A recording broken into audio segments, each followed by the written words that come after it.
Episode 2. Ma, siapa wanita yang tadi membersihkan kamarku? Tanya Sidan saat makan malam bersama dengan keluarganya. Oh, itu Alana, asisten rumah tangga kita yang baru.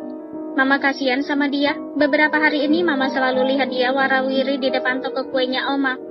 Dan pada waktu Mama mau membeli bunga untuk ziarah ke makam Opa Brandon, Mama tahu dia sedang mencari pekerjaan.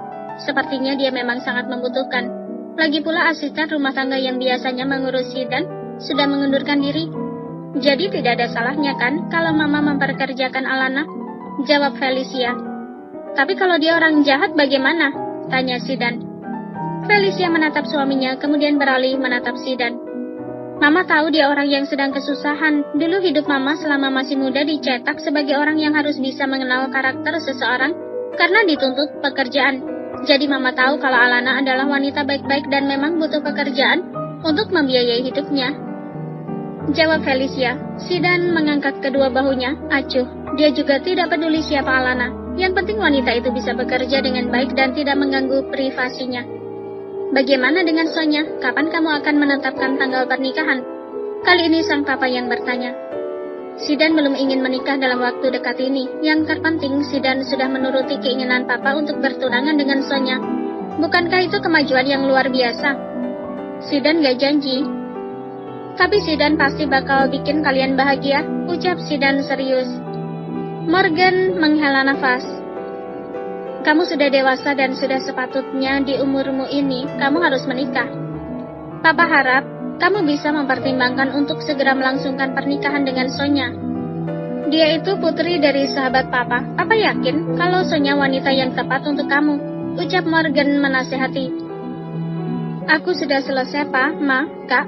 Caroline masuk ke kamar dulu. Besok harus bertemu dosen untuk sidang skripsi, ucap si bungsu yang cantik.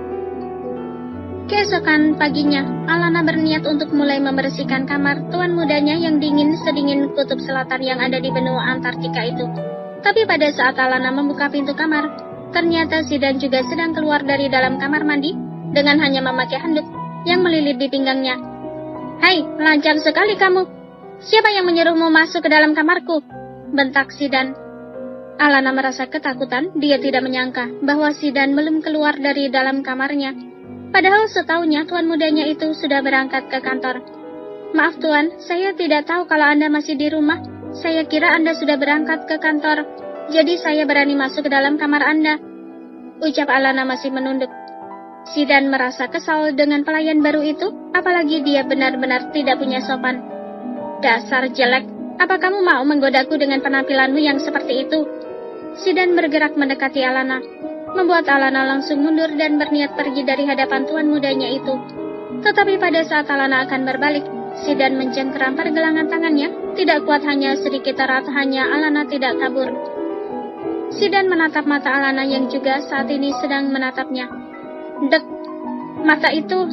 Sidan benar-benar terkejut ketika melihat mata hijau bening milik wanita di depannya ini.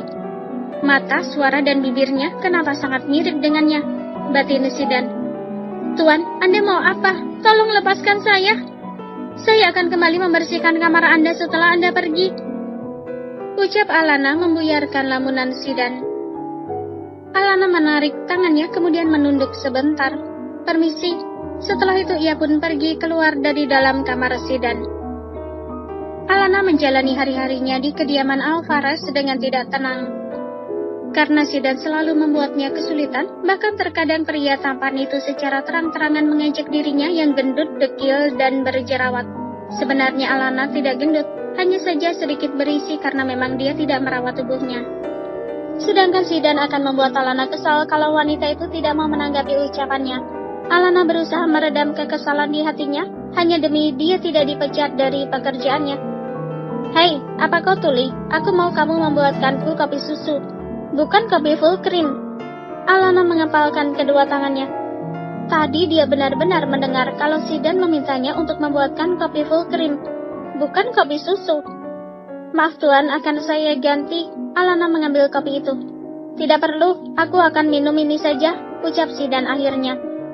Alana hanya melirik Sidan sekilas, kemudian dia berpamitan untuk kembali ke dapur. Tunggu sebentar, ucap Sidan, membuat Alana menghentikan langkahnya dan berbalik. Iya Tuan, ada apa? Tanya Alana menunduk sopan. Kenapa pakaianmu hanya itu-itu saja?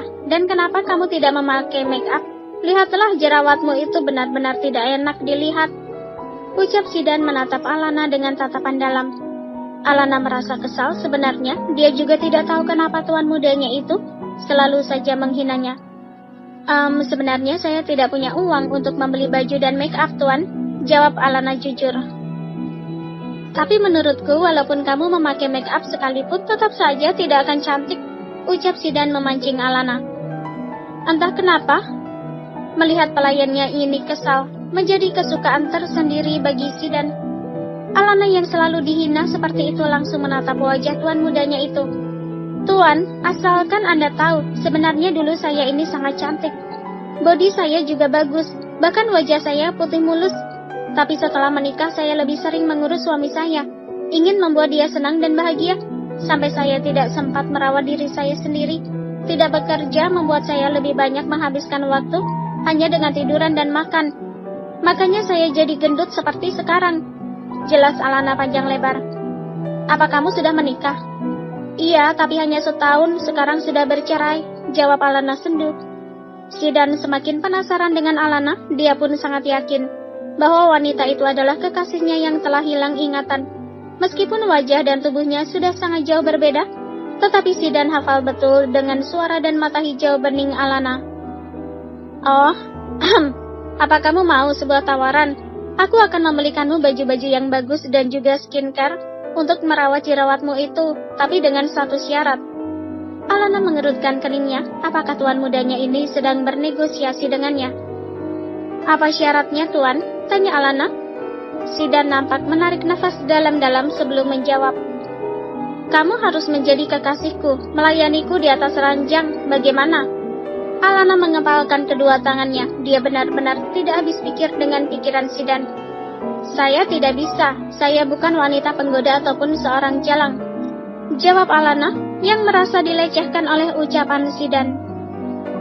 Tidak Alana, aku tidak pernah menganggapmu seperti itu. Kamu bukan hanya sekedar pemuas hasrat, tapi aku ingin kamu menjadi kekasihku, jawab Sidan menatap mata Alana dengan tatapan yang tidak bisa diartikan. Alana hanya diam, dia masih siap mendengar ucapan dari Sidan dengan tawarannya yang tidak masuk akal. Sebenarnya Sidan memberanikan diri memberi tawaran pada Alana untuk menjadi kekasih, agar ia bisa gampang menyelidiki tentang Alana. Baiklah, tapi tolong bantu aku merubah diriku agar menjadi cantik, dan aku akan membalas dendam kepada mantan suamiku, yang telah merebut semua harta kekayaan milikku. Jawab Alana membuat Sidan merasa lega.